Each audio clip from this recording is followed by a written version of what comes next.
എല്ലാ അനിശ്ചിതത്വങ്ങൾക്കും ഒടുവിൽ കൂടാരം വിട്ടിറങ്ങിയ സുൽത്താൻ നിരാശ ബാധിച്ച തൻ്റെ സൈനിക സമൂഹത്തെ അഭിസംബോധന ചെയ്തു.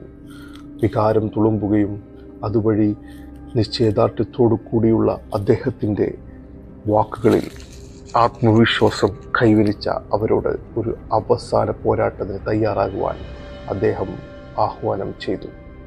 തുടർന്ന് എല്ലാ സൈനിക മേധാവികളെയും വിളിച്ചു ചേർത്തുകൊണ്ട് ഒരു യുദ്ധ ക്യാബിനറ്റ് യോഗം അദ്ദേഹം വിളിച്ചുകൂട്ടി. 36 മണിക്കൂർ വരെ നീണ്ട ഈ യോഗത്തിൽ അതുവരെ കാണാത്ത അത്ര വാദപ്രതിവാദങ്ങൾ നടന്നു.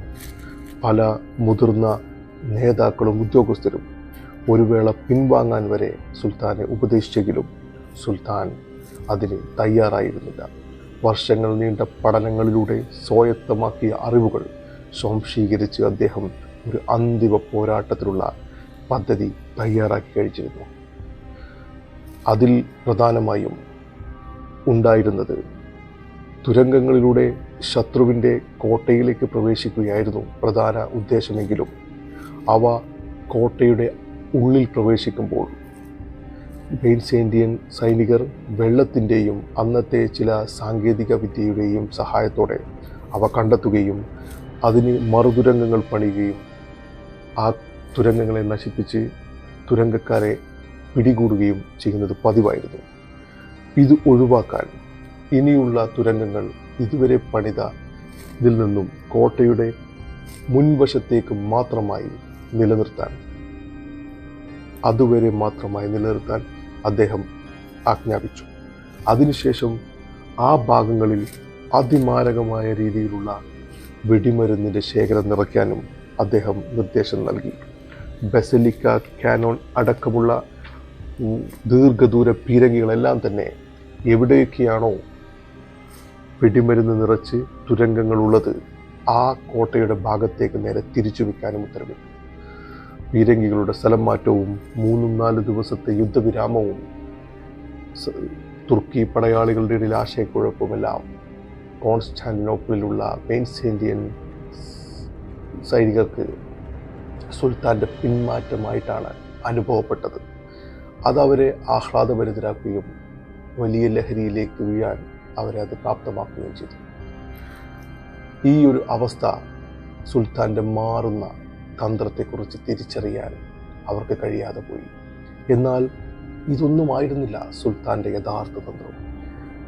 ആ യുദ്ധത്തിൻ്റെ ഗതി നിർണയിച്ച അതിപ്രധാനവും ചരിത്രത്തിൽ തന്നെ വിചിത്രവും ശ്രമകരമായ ഒരു പദ്ധതി രൂപരേഖ അദ്ദേഹത്തിൻ്റെ തലച്ചോറിൽ രൂപം കൊണ്ടു കഴിഞ്ഞിരുന്നു.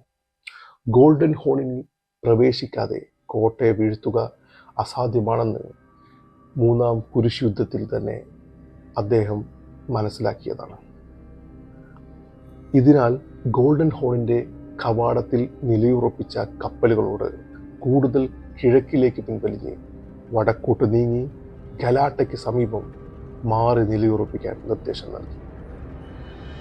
ഗോൾഡൻ ഹോണിൻ്റെ വടക്ക് ഭാഗത്ത് ഗലാശയ്ക്ക് കുറുകെയുള്ള മരങ്ങളെല്ലാം വെട്ടിമാറ്റി അവയെ ചെത്തിമിനുക്കി ഉരുളൻ മരത്തടികൾ പോലെയാക്കി ഗ്രീസ് പുരട്ടി ഒരു തടിപ്പാത നിർമ്മിക്കാൻ ഉത്തരവിട്ടു. കുന്നുകളുള്ള പ്രദേശമായതിനാൽ ബൈസന്റൈൻ കോട്ടയിൽ നിന്ന് അവിടുത്തെ പ്രതിരോധ സൈനികർക്ക് ഈ നീക്കം കാണാൻ കഴിഞ്ഞതുമില്ല. റോഡ് നിർമ്മാണം തടിയിൽ പൂർത്തിയായപ്പോൾ രാത്രിയുടെ മറവിൽ 70ഓളം പടക്കപ്പലുകൾ 3 മൈൽ ദൂരം 5000ഓളം പടയാളികളെ ഉപയോഗിച്ച് ആ തടിപ്പാതയിലൂടെ കരയിലേക്ക് കെട്ടിവലിച്ച് ഗോൾഡൻ ഹോണിൻ്റെ കടലിൻ്റെ ഓളങ്ങളിലേക്ക് വലിച്ചെത്തിച്ചു. ശത്രു സൈന്യത്തിൻ്റെ ഏറ്റവും വലിയ പ്രതിരോധമായിരുന്ന ചെങ്ങല എന്ന ആ വലിയ പ്രതിബന്ധത്തെ സുൽത്താൻ അതിശ്രമകരമായി സമർത്ഥമായി മറികടന്നു.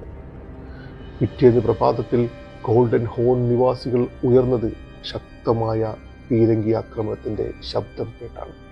തങ്ങളുടെ തീരത്ത് നങ്കൂരമിട്ട ഒട്ടോമൻ കപ്പൽ പടയെ കണ്ട് അവർ നടുങ്ങിപ്പോയി.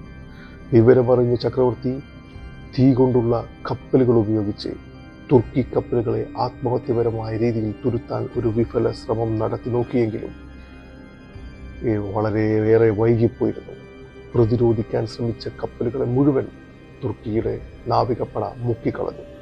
ശേഷം അവർ അവിടെ നിലയുറപ്പിച്ച് പ്രതിരോധം തീർത്തു. കോൺസ്റ്റാന്റിനോപ്പിളിലേക്ക് സഹായം എത്തിച്ചിരുന്ന നിഷ്പക്ഷരായ ചെറുദ്വീപുകളിൽ നിന്നുള്ള സഹകരണ വിതരണവും പൂർണ്ണമായും തടഞ്ഞു. അക്ഷരാർത്ഥത്തിൽ കോൺസ്റ്റാന്റിനോപ്പിൾ ചുറ്റപ്പെട്ടു. അതോടുകൂടി ബൈസന്റിയന്മാരുടെ എല്ലാ ആത്മവിശ്വാസവും ചോർന്നുപോയി.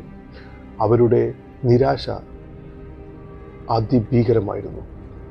ആ ആത്മവിശ്വാസക്കുറവ് പതിയെ തുർക്കികളിൽ നിന്നും അവരിലേക്ക് പടർന്നു.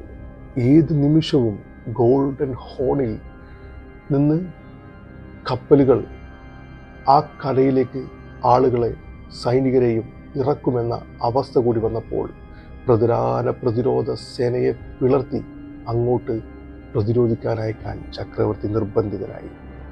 ഇതോടുകൂടി പ്രതിരോധ സംവിധാനങ്ങൾ ആടിയുലഞ്ഞു. ഇതായിരുന്നു സുൽത്താൻ കാത്തിരുന്ന അവസരം.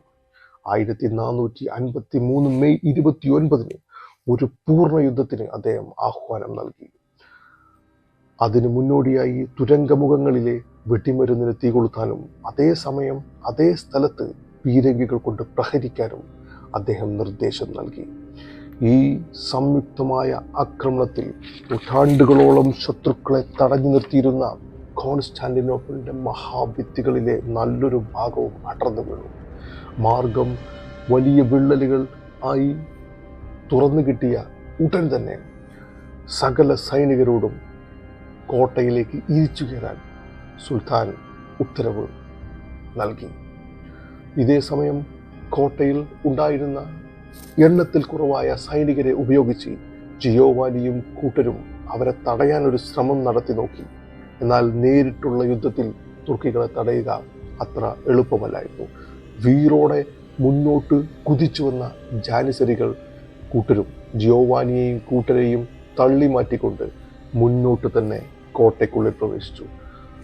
ജിയോവാനിക്ക് അതിമാരകമായി പരിക്കേൽക്കുകയും അദ്ദേഹം പിൻവാങ്ങുകയും ഗലാശി വഴി തിരിച്ചു പോകുന്ന വഴി അദ്ദേഹം മരണപ്പെടുകയും ചെയ്തു.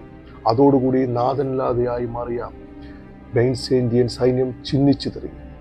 ഇതറിഞ്ഞ കോൺസ്റ്റാന്റിനോപ്പിൾ തൻ്റെ പതനം പൂർത്തിയാണെന്ന് മനസ്സിലാക്കിക്കൊണ്ട് തന്നെ കരുതൽ സൈന്യവുമായി തുർക്കികളെ നേരിട്ടു. അതിശക്തമായ പോരാട്ടങ്ങൾ തുടർന്നുവെങ്കിലും ജാനിസരികൾ സെർബിയൻ കുതിരപ്പടയും കോൺസ്റ്റാന്റിനെയും ആ കരുതൽ സൈന്യവും സമർത്ഥമായി വളയുകയും കൂട്ടക്കൊല ചെയ്യുകയും ചെയ്തു. ആ മഹാസാമ്രാജ്യത്തിൻ്റെ ചക്രവർത്തി വെട്ടേറ്റ് വീണ് മരണപ്പെടുകയും ചെയ്തു. അങ്ങനെ മുന്നോട്ട് നീങ്ങിയ തുർക്കി സൈന്യത്തിലെ ജാനിസറിയിലെ ക്യാപ്റ്റൻ ഹസൻ തൻ്റെ ശരീരത്തിൽ തുളച്ചു കയറിയ അമ്പുകളോടുകൂടി ബൈസന്റിയൻ പതാക കോൺസ്റ്റാന്റിനോപ്പിളിന്റെ കോട്ടയിൽ നിന്നും മാറ്റി തുർക്കികളുടെ ആ ചുവന്ന പതാക നാട്ടിയതോടുകൂടി ബൃഹത്തായ മഹാസാമ്രാജ്യത്തിൻ്റെ പതനം പൂർണ്ണമായി. അതുപോലെ തന്നെ തിരിച്ചടികളിൽ നിന്നും മറ്റ് സമ്മർദ്ദങ്ങളിലും പതറാതെ സമചിത്തതയോടെ മികച്ച തന്ത്രങ്ങൾ മെനഞ്ഞ ഒട്ടോമൻ സുൽത്താൻ അങ്ങനെ പുതിയൊരു സാമ്രാജ്യത്തിൻ്റെ അമരക്കാരനുമായി. പിന്നീട് ഒരിക്കലും കോൺസ്റ്റാന്റിനോപ്പിൾ എന്ന ഇന്നത്തെ ഇസ്താംബൂൾ ആർക്കും കീഴടങ്ങാതെ തല ഉയർത്തി നിൽക്കുന്നു. രണ്ട് സാമ്രാജ്യങ്ങളുടെ ഒരു മഹാപ്രതീകമായി.